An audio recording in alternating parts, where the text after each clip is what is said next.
In the ancient city of Jerusalem, during the time of the Passover, tension hung heavy in the air.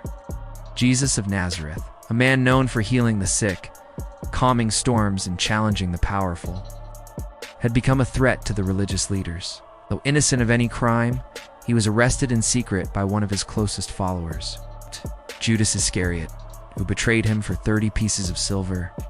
Though Pilate found no guilt in him, he eventually gave in to the angry crowd calling for crucifixion, where they nailed his hands and feet to the cross and lifted him up between two criminals.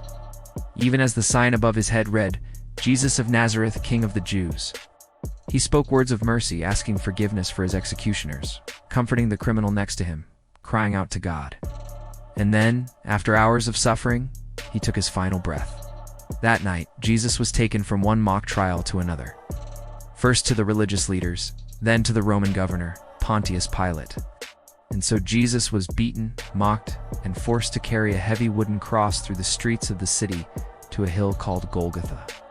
And there in his agony, even as the crowds gathered to watch, and some wept, and others mocked, even as the soldiers gambled for his clothes, even a Roman centurion said, "Truly this man was the Son of God." The tomb was empty.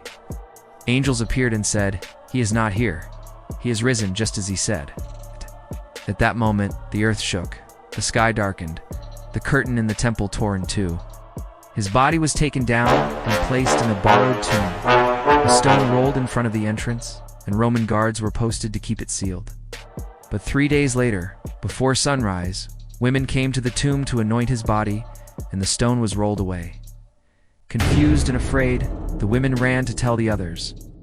And soon Jesus began appearing to his disciples alive, not as a ghost or a memory, but in flesh and blood, walking with them, eating with them, speaking to them, having defeated death. Over the next 40 days, he continued to teach and prepare his followers until, on a hillside, he blessed them and ascended into heaven, promising to return one day.